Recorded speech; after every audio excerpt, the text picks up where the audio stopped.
Coming up on Chopper's political podcast, the atmosphere in the room. You could almost feel the ghost of Nigel Farage there.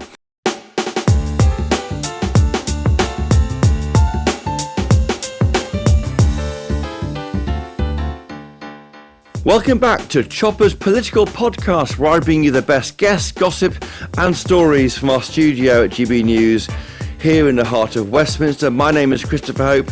I'm GB News' political editor. 86 days ago, it started, the Tory contest to be leader. 6 candidates, and now there are just 2, Kemi Badenoch and Robert Jenrick. They're vying to be the next leader of the opposition, and maybe, just maybe, an outside chance of being the next Prime Minister of the UK. There are 13 days left for Tory members to decide who to back, and most will already probably be deciding this weekend, because ballot papers were sent out by the party on Tuesday and are dropping this weekend through the letterbox and in email inboxes of tens of thousands of party members. That's right, it's decision time, and a place to make that call to decide who to support for these members has been on our channel, on GB News, where we organise what might be the only leadership TV debate, where members and viewers can see these final 2 together. Our debate went out live on GB News last night, Thursday, 7 p.m. to 9 p.m. I was lucky enough to be the compere, trying to make sure these 2 politicians answered the questions put by members and by GB News viewers and listeners. That was last night. Now it's Friday morning, it's early morning. We're all a bit tired. We're picking over the entrails of what happened in our Westminster studio on Chopper's political podcast to work out crucially if the dial has been shifted in this contest. Here's a flavour of what happened. Kemi Badenoch, will you call, please? Heads. Heads. Tails it is. Kemi Badenoch. Do you want to go first or second, Robert? I'll go first, Chris. And with that, the race to lead kicked off on GB News. Robert Jenrick would face questions from the Conservative members first, followed by Kemi Badenoch. And it's straight for Robert Jenrick on how to bring back the Reform voters. That we tackled the biggest issues facing this country. And I think that does begin with migration. Because if we don't regain the public's trust on that issue, if we don't get back the millions of voters that we've lost to reform, we're just never going to be in government again. It got spicy when talking about free speech. The police have to enforce our existing laws without fear or favour. They must never allow a worry about community relations to stop fighting extremism. Robert Jenrick's comments kept coming back to immigration and the ECHR. So there's a clear choice here. It's leave or remain. And I'm for leave. Christopher Chope has said today that Kemi Badenoch is preoccupied with her children. He says it's impossible to be a leader and a parent. Can a mum or a dad be that person and a leader? Well, I hope so. I've got 3 kids myself. So I think he was wrong. He was definitely wrong. The issue of slavery reparations is coming up. There's a meeting of the Commonwealth leaders next week. Should we pay slavery reparations for our imperial past? No, absolutely not. Then it was the turn of Kemi Badenoch. I asked if her pitch was based on principles but not policies, and if this was a problem. I am not here to impose just what's in my head on everyone in the party. That is not what it needs. That is not how we unite the party. I know so many of you are tired and sick of the infighting and the squabbling. It happens when we don't get a consensus before we start proposing things to the public. So where does she stand on ECHR withdrawal? If we need to leave the ECHR in order to control migration, we should leave it. But it is not a silver bullet. It's not even the most radical thing that we can do. Kemi Badenoch was asked by one of the members of the audience if it was time to end the culture wars. It depends on who started these so-called culture wars. They say you may have started it. No, I don't think so. A lot of these things were happening long before Conservatives started speaking about them. I am worried about the way people talk about the history of this country. But what does she think about being accused by a Tory MP that she can't be a mother of 3 and a leader? Of course you can. I love my children. I have the most beautiful children in the world. I want to spend as much time with them as possible. I said to all of you that family was one of my key principles. I was able to be a great business secretary and trade secretary and equalities minister, effectively doing 3 jobs while balancing my home life. If I can do that, I can do this too. And we did get some policies out of Kemi Badenoch in the end. Labour's putting VAT on private school bills from January. Would you reverse it if you become Prime Minister? Okay, so... It's a policy. I know it is a policy. So I feel bad because I have to slightly change what I said. That is the very first thing that I will do if I become Prime Minister.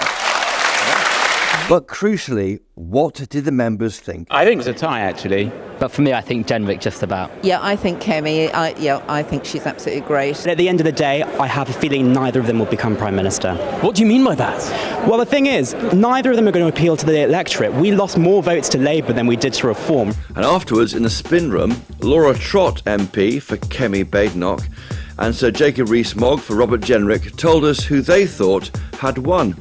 Laura Trott thought her candidate had aced it. Laura Trott, I better ask you, who won? Well, I think it was quite obvious this evening. I mean, it's been quite a night. They both did really well, but Kemi completely blew the doors off. It was obvious in the room, the positive reaction, the vibe that we were getting from everyone, and a very clear show of hands at the end. Jacob Rees-Mogg, who do you think won? Well, Robert was extremely good on policy and was making the pitch to be Prime Minister via being leader of the opposition. He knows what he wants to do, and even your great brain couldn't catch him out on any of the policy issues, and I thought that was really very impressive. And GB News Deputy Political Editor Tom Harwood was in the audience, asking them the key question: who won? With me now is Tom. Thank you, Tom, for joining us. It's a pleasure. It's an early start for everybody after a very late night. Let's start. Let's try and work out for our listeners and viewers 5 things to take away from last night's debate. What's the first one? I think it's got to be this distinction that we've started to see between what one candidate is putting across as a broad array of policy and what the other candidate is putting across as her principles. Now, this was the clearest distinction, I think, of the lot of the night. Robert Jenrick talking about specifics on migration, leaving the ECHR, an annual cap on legal migration numbers, these sort of specific policy areas.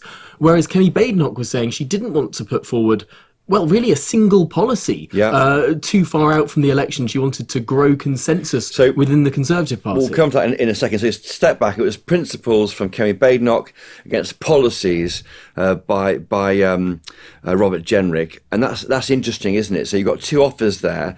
I found it interesting that Kemi Badenoch is saying, trust me, I'll do right by you to the party, when trust was a thing they're missing in July. It's interesting because that was one of the arguments that she sort of flipped on its head during the evening. She was saying that actually we can make 1,000,001 promises, we can make as many promises as we want to, but unless people trust us, how are they going to believe it? So it's a very difficult thing to build trust in opposition. Obviously, the age-old phrase is that oppositions don't win elections, governments lose them.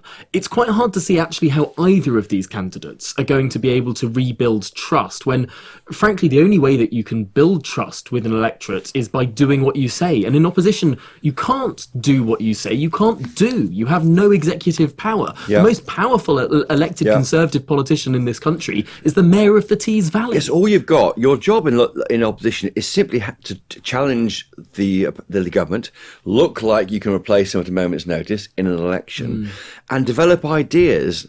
So Kemi Badenoch's position appears to be, I'm going to work out my ideas with loads of reviews and exam all sorts of places to go to, ECHR withdrawal being one.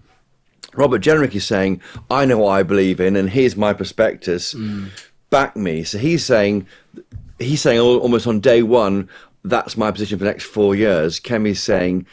Kemi Badenoch is saying that'll develop over 4 years. And it's interesting, to some extent Robert Jenrick needs to do this. He wasn't as well known a brand. I'd wager to say that if you were to ask people across the country, neither of them would be particular household names, but Kemi Badenoch would have higher name recognition than Robert Jenrick. So to some extent he needs to define himself, and he needs to define himself more clearly. But there's a risk for Kemi Badenoch here too, which is that if she doesn't put forward clear policy pronouncements, she runs into the same sort of issue that Rishi Sunak did, trying to hold together some sort of fractious coalition. If you're the mediator rather than the leader, does that create some big problems down the line? But she's offering unity, isn't she, Kemi Badenoch, because she's not saying on day one of a Tory leadership to, let's say, the group of lawyers in the Tory membership in the Parliamentary Party, sign up to my policy to withdraw from the ECHR, because lawyers won't do that. We've got this TRG, this Tory Reform Group, saying, don't back anybody. But that was a little bit difficult. You don't believe it? I mean, well, because the group, none of whom are parliamentarians, the sort of group that runs aside from Parliament, they said don't back anyone. But if you look at the members of Parliament who are members of the TRG, they are all backing people, apart from those that have explicitly had to stay out of this contest. So the risk is if Jenrick wins and goes ahead with his ECHR day 2 commitment, will that divide the party on day 2, or can the party find an accommodation with what is a divisive policy? I think what Robert Jenrick would say is that the party has never been smaller in Parliament. It's almost an existential issue here. If the Conservative Party wants to survive as a meaningful force in Parliament, if it wants to maintain its position as the official opposition, it's got to find a way to deal with Nigel Farage. Because I think one of the big things about last night, the atmosphere in the room, you could almost feel the ghost of Nigel Farage there. Not just in the questions that you asked, but also in the other answers that the candidates gave. Unless Nigel Farage and his Reform Party are sort of squeezed, unless they find an answer to reform, can the Conservative Party ever be a winning force again? And that is the question for the party, isn't it? It's being squeezed by the Lib Dems to the left, and you've got Reform to the right. Where do you go? Now, both of them seem to be saying, I'm going to stay where we are and be proud Tories, and those are our principles, and they will come back to us. It's interesting. The Onward think tank in the last couple of weeks has done some polling on the kind of voters that switched to Reform, that switched to the Lib Dems. And they plotted them in a graph, sort of from left to right on economic axes, but also from authoritarian to more liberal on social axes. It's interesting. Conservatives who voted Lib Dem in the last election, people who switched from the Conservative Party to the Lib Dems, they're not liberal voters. They are in a completely different plot on that graph than the normal Lib Dem voters who voted back in 2019. These people behave like Tories on issues like migration. It's surprising, perhaps, that they voted for the Liberal Democrats. Yes. But if you look at the Liberal Democrat campaign and how thin on policy it was, mainly it was on vibes that sort of we're going to clean up the sewers and the rivers and all the rest of it. Actually, these voters that voted Lib Dem, they're not liberal on issues like migration. They look a lot more like Tory voters. So perhaps it's a misnomer to say that you have to go liberal on one issue to win back the people that switched to the Liberal Democrat Party. How did you feel the two candidates came across? I mean, obviously being there in the bear pit, I suppose, with them, I thought Kemi Badenoch was nervous. Yeah. She spoke for 3.5 minutes, not the 5 minutes that she was given by the rules. Robert Jenrick went just 5 minutes, or slightly over 5 minutes, gave a kind of more of a polished, learned speech. But I think Kemi Badenoch warmed to it. Yeah. You know, she got more into it, and then I challenged her on some things about her behaviour in office. Was she a bully or not? The Guardian says she is, and that thing almost got her away. She woke up, I think, when she was challenged a bit. Exactly, it's when she was challenged she sort of got into her stride, and I think that this is actually something that we've seen throughout this contest, throughout these 86 days of contest.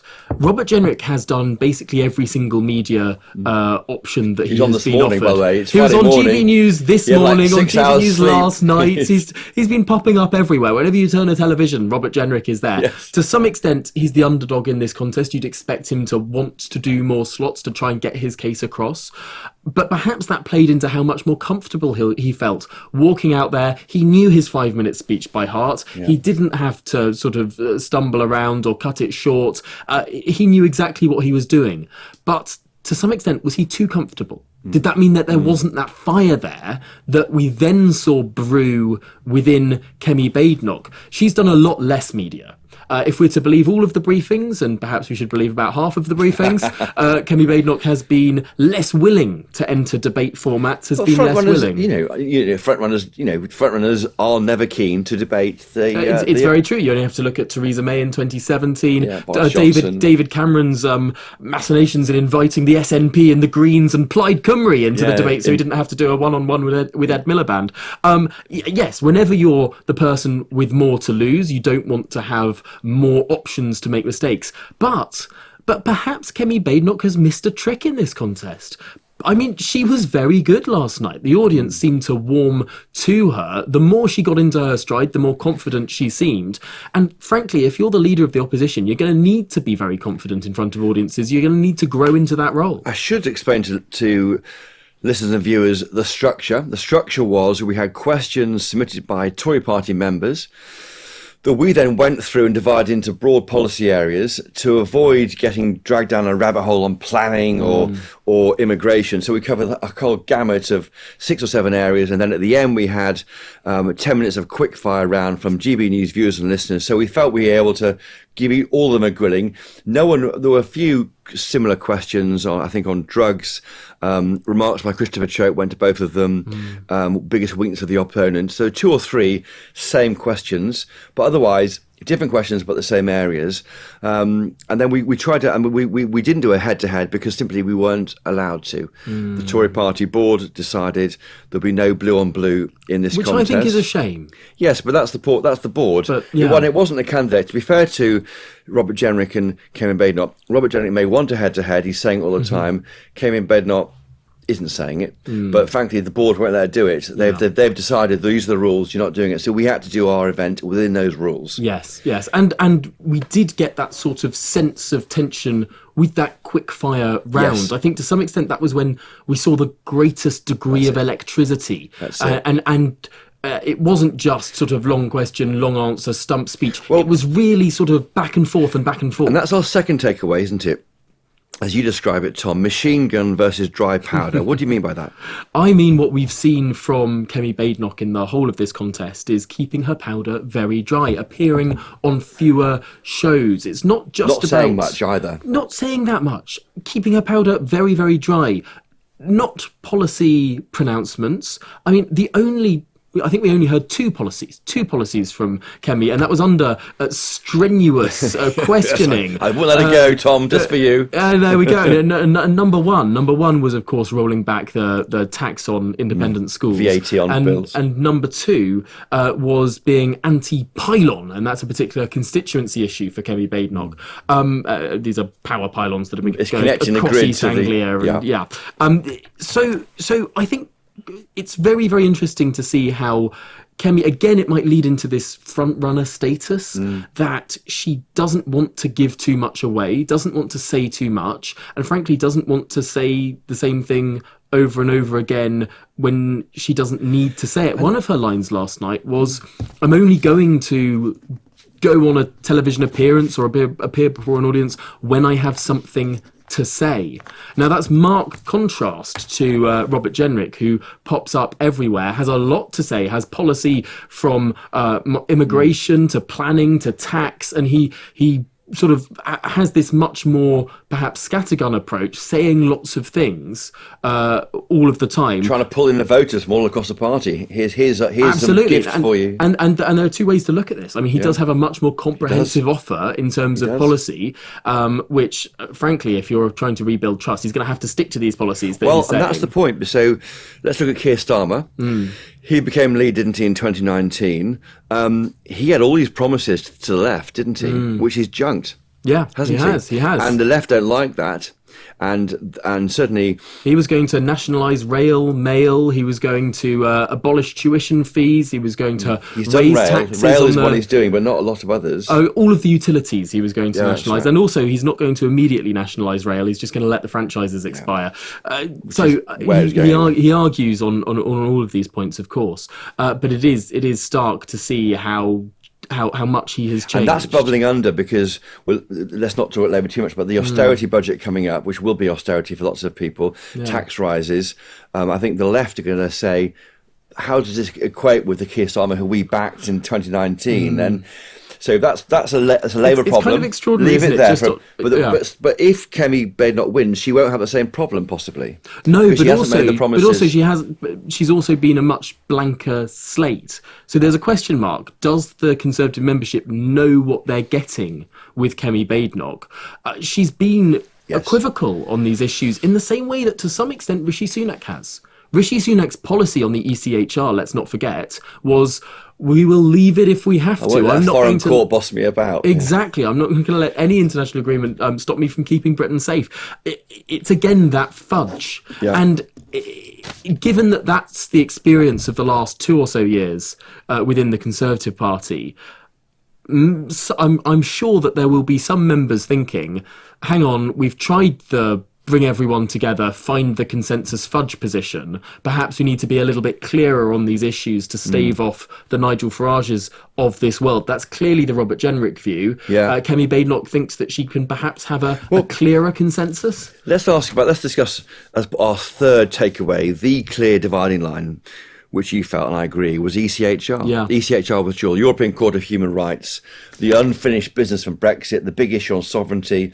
our UK court sovereign, or the court in Strasbourg. I found it fascinating how Kemi Badenoch last night went further than I think she has ever gone before on record to make defences of the ECHR. She spoke about how it's intrinsic within the Good Friday Belfast Agreement. She spoke about how it's tied in with the UK-EU TCA, the Trade and Cooperation Agreement. She spoke about, actually, and this was perhaps the most interesting line from her, that the ECHR protects the rights of gender-critical women in the UK, making a very interesting argument that people who are on that side of the trans debate actually are protected by these European rights in employment disputes, in order to say what they think. She was actually speaking up for the ECHR in that element. So that was a very, very interesting argument, a sort of anti-woke, pro-ECHR line.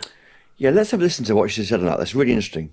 Leaving the ECHR is not dissimilar to leaving the EU in terms of the consequences. Last time, everybody forgot about Northern Ireland, and then we started playing catch-up. We cannot make that mistake again. The ECHR is something that will impact Northern Ireland if we leave and Ireland is in there. What are the consequences of that? The ECHR and the Human Rights Act are what I use to defend many gender-critical women who are very worried about single-sex spaces. The ECHR has helped us with freedom of religion and belief. If we take it out, we need to make sure that we have something else to replace it. That requires work, not just a promise. So that was an interesting defence of ECHR, which maybe shows her confidence about winning. Because if Tom Tugendhat had said that at the beginning, he'd have just been out the door straight away. He wouldn't have survived contact with the members. But she can say it because she's maybe the front runner. Only Nixon can go to China. Yes. So in the 1960s, of course, Richard Nixon was the first United States president to visit a communist China. Now, if a left-wing Democrat had gone to China, you could imagine all of the papers. You could imagine all of the discussion. Yep. Is he a communist in disguise? No one was going to say that of Richard Nixon. The modern-day one is only Labour can reform the NHS. That's also a very good point. On the issue of the ECHR, no one is going to doubt Kemi Badenoch's credentials on issues like the transgender ID issues. So if she says that the ECHR protects her tribe on that, people will believe her in a way that people might say to Tom Tugendhat, oh, you're just saying that.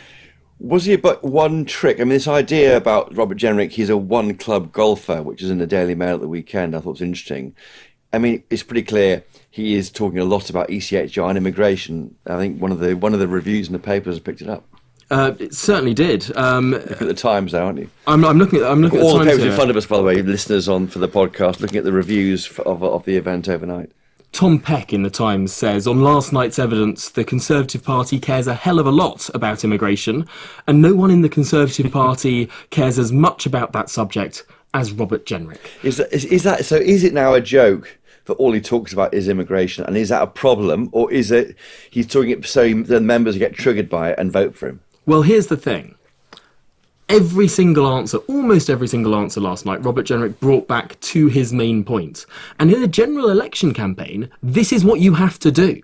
Until we're bored of it as journalists, but they're barely registered for the voters until exactly, because in a general election, the people who vote, most of them don't spend every waking hour watching every political programme. Most of them don't spend every minute of every day thinking about and debating the issues at play. If they're lucky, they'll catch a little snippet of a soundbite once a week. This is what Vote Leave during the referendum understood very, very well. Repeated message discipline. Take back control. Our money, our borders, our laws. Again and again and again. Message discipline. That's what we saw from Robert Jenrick last night. And message discipline. Very different from Kemi Badenoch, but, and here's the but, this is not a general election. No. This is not disinterested people voting. They are engaged. These are engaged members. Yeah, these are people who pay money every month to the Conservative Party. They pay attention. So perhaps Kemi Badenoch's, frankly, less disciplined approach... vibes, as you call it. Vibes in front of the audience. She was trying to put across who she is, not what she would do. She didn't have a soundbite. That might work better in an audience where everyone's listening to her for 2 hours, or indeed in a leadership contest where those who are voting will pay attention to those candidates and what they're saying. But in a general election, in a local election, when you're trying to cut through as leader of the opposition, can vibes do it all? Perhaps not so much. Perhaps what Robert Jenrick here is doing, actually, is running more of a general election strategy than a leadership strategy. And that's right. I mean, the fourth point is exactly that. Immigration. She's saying, trust me, I'm a Tory. I mean, looking at Madeline Grant in the Telegraph here, she's picked out that soundbite, it's leave or remain, which is what we've heard from Jenrick a few times now, haven't we, in debates? But that does work as a social media clip. You know all about TikTok, don't you, Instagram and stuff, Tom, more than I do. But he's doing great soundbites for pitching to an electorate, and she's less clippable, isn't she? Yeah, I think it's for the interesting. social media side. For the social media side of things, if you know and like Kemi Badenoch, you will listen to a sort of 3-minute clip of Kemi Badenoch talking about some of the issues that we might come on to later in this conversation that she can articulate in a way that most Tories cannot. But if you're going to get that 5-second soundbite, that's where Robert Jenrick is onto a winner. Whether it's the ECHR, leave and remain, whether it's the issue of a cap on legal migration, cap or no cap, he also said. Now, leaving aside the fact that no cap is Gen Z slang for telling the truth, this is... You've lost me already, but I'll let you say that. I'm sure that Robert Jenrick didn't have that in the back of his mind when he was saying that he was for cap, not no cap. Yes. But it is actually very, very interesting to see how he does these sound bites. He has that message discipline. Perhaps that means he's less interesting to listen to for 2 hours if you're sitting and listening to candidates in an event like this, because he comes back to those messages again and again and again. Of course, that's what you need to do in a general election campaign. Kemi Badenoch, more interesting to listen to because she meanders round these different topics. It's almost like she's sort of doing her own podcast in one of these things. Unrehearsed, original thoughts, authentic, interesting. But is it lacking in that message discipline that will be so vital in a general election campaign? We saw that problem, didn't we, during a party conference, if it's a problem, but I think it was one, when she tried to talk about regulation on small companies, seemed to end up attacking mothers of getting maternity pay, and then she spent all of that Sunday, didn't she, explaining what she meant through a Twitter post, a video on Twitter, a clip on a news channel, and then all her other colleagues in the party had to defend what they didn't know what she meant. I mean, it became a kind of complete kind of unforced error, which dominated the conversation. And in fact, Labour have got that, of course, in if she wins, they'll say, here's someone who wants to cut your maternity pay, even though she doesn't. Yes, and this is that's a problem. But is a problem with Kemi Badenoch? Tony Blair won 3 elections with sky-high approval. I mean, we look at the scale of Keir Starmer's election victory. I mean, it's nothing compared to the share of the popular vote Tony Blair won and sustained through at least his first 2 terms. 1 in 3 voters who voted Labour. I mean, it is 1 in 5. And everyone criticises Tony Blair for sort of bringing about the soundbite, for controlling that media narrative. But my goodness me, does it work? And I think that there is perhaps an issue here with trying to get back to basics, if you will, avoiding the sort of 21st century message discipline, strange politicians soundbite, not delivering. It's more human, maybe. It's more human, but is it less successful? She hates the press, though, and she hates these getting tied up in media storms, and that's why she doesn't want to engage with it. And I think the audience seemed to say they quite liked that in the room, didn't they? She made some remark about the media, and they all applauded because everyone likes to hate the media, but they all said people like to consume the media at the same time. Yes. One moment that struck out to me, I thought, a real moment, was when, with Kemi Badenoch, was when she said about our imperial past as a country, and why it's time to be proud of that. Here's what she had to say. Should we be embarrassed about our colonial past? No, we don't need to be embarrassed about our colonial past. Every country in the world, at one point or another, either colonized or attempted to colonize another group of people. This is the past. We need to talk about the future. There are many countries now who want to use guilt to try and exploit the UK. They ask for reparations. I saw it as a trade minister. It's not culture wars. I was at the WTO. I won't name the minister from another country. And he was telling me that we needed to give up some of the things that we were doing because of colonialism and because they needed time to develop. These arguments are a scam. Don't fall for it. We need to make sure that we put this country first. We work well with our neighbours. We work well with other countries, but we have to look after ourselves too. So the audience applauded that, and I thought it's quite striking. You've got a black woman born outside the country telling a largely white membership of a party, stop saying sorry for being who you are. And that was, I think, maybe that's what people warm to. Here's someone who can go out to fight for the Tory party and make us feel good about ourselves. And because she says it, Labour can't lay a finger on her because she's not a victim. She is who she says she is. She's proud of her past, who she is, her colour, everything else. She's not going to apologise for anything. And maybe that's why these members like her. It's interesting, isn't it? It's this paradox. She's anti-identity politics. The Conservative Party would say that they're anti-identity politics. But is one of her secret weapons actually her identity in politics? That's I think really that, good point. And I think that actually, to some extent, 20 or 30 years ago, being a black Conservative might have been a detriment if you're trying to get into a senior I remember there weren't many position. senior black Tories in the old days at all. Whereas now, and perhaps this is actually one of the things that David Cameron did to modernise the party that has endured very, very successfully, perhaps actually being a black Conservative in a leadership contest today is an advantage rather than a disadvantage. No, totally. I think that, and maybe that was my moment of the event, actually. I thought, this is why the members like it, because they can make the members feel better about themselves. And they haven't had that before with other leaders. They had to defend people. And Boris was a kind of boosterism, but it was a bit more like a sugar rush. It kind of ran out very quickly. But I think they might look at her and go, we're going to give her time to get this right. She's a work in progress, whereas Robert Jenrick is offering the kind of almost a cut out and keep, the action man toy, the person who if you had to imagine almost create a Tory politician from scratch, it would be Robert Jenrick, wouldn't it? Well, this is what Michael Gove, the new editor of The Spectator, was saying earlier this week, that Robert Jenrick is a sort of Tory boy. Now, he tried to sort of row back on that pretty quickly, Michael Gove, by saying, well, I'm a Tory boy as well, said Michael Gove. Yeah, he really is a Tory boy.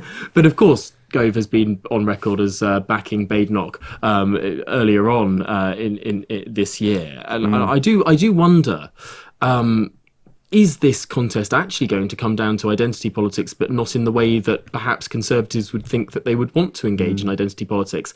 That being said, identity aside, there is something about the way that Kemi Badenoch grew in that room. She was nervous going in, she found her feet, and she made, I think, sort of lent into that atmosphere, had a sense of presence. Maybe it was just because she was around very supportive members. They were applauding. Maybe it will be different in front of a hostile crowd. But I think it is interesting how much she grew into that role in the room. So that's our fifth point. Who won? Now, at the end of the event, Kemi Badenoch was ushered out, and I then asked the audience these three questions. Let's do a straw poll in the room. Hands up who has changed their mind after what you've heard tonight. Change your mind. Okay, interesting. Another very big question. In order, how many of you would vote for Robert Jenrick? And how many of you might vote for Kemi Badenoch? And I'll describe for listeners what happened there. So the first question was who's changed their mind. I reckon 20 people out of the 300 or 400 in the room put their hands up. And then the question was who won? How many supported Robert Jenrick? And I would say a quarter, a third put their hands up. How many backed Kemi Badenoch? Well, that was 2/3, not quite 3/4, but 2/3 of the room. And of course, that was the moment, wasn't it, really? That was the moment. That's the moment that the Kemi Badenoch campaign has clipped and put on social media. They tweeted out, didn't they? They've tweeted it out. They are very, very happy with how it went. Robert Jenrick's campaign is saying, well, this was a metropolitan audience. Of course, that was Jacob Rees-Mogg saying it to us earlier, as you heard. Of course, right. we hosted the event in London. Make it easier to get to. Easier to get to. I mean, wherever you go in the country, you are going to have this problem. You're not going to host it in a rural location because that's very difficult for everyone to get to. So inevitably, you're going to do it in an urban... particularly because it was members, not voters. We had to do it somewhere members can get to. There's only 150,000 or so in the country. Therefore, we had to do it somewhere central. If it's voters, you can go to Clacton or to Blackpool or Southampton, because you only have to find some voters locally, but you can't get all the members there. Yeah, no, so that is the criticism that Jenrick's campaign is making. However, Jenrick has been behind by most of the polls suggest that this is Kemi's to lose. And last night needed to be a moment for Robert Jenrick to break through and do something more than was expected. I think he had a very safe night. I think he delivered a very competent performance.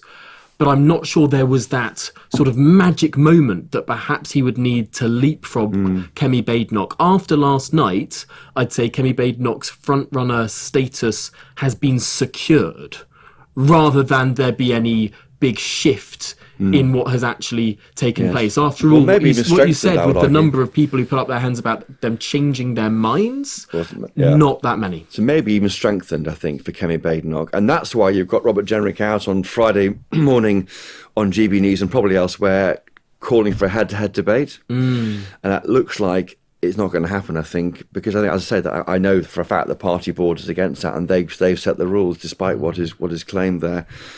That's right. Well, Tom Harwood, it's been an interesting event. Good for GB News, maybe? I mean, looking at the coverage here across all the papers. It is incredible. No one's writing about... It's written up everywhere. I mean, we're being treated as a normal news station rather than everyone worrying about GB News and all the baggage around it, which is rather a good thing, dear Christopher, we're becoming part of the establishment. Is that all right? Oh, no. Can we cope? Look, Tom Harwood, thanks for coming on GB News after a very late night. I was in a pub with you. I won't say till how long, late last night. You've been great, a great guest and a great friend of this show. Thank you for coming on Chopper's Political Podcast. And thank you to Kemi Badenoch and Robert Jenrick for taking part in our show, Decision Time, The Race to Lead. Thank you for listening or watching, wherever you are, to this podcast. I tweet at Christopher Hope on X. And Tom, you tweet, what's your handle again? Tom HFH. On Twitter and elsewhere. Email me, chopper@gbnews.uk. Email Tom Harwood, tom.harwood@gbnews.uk.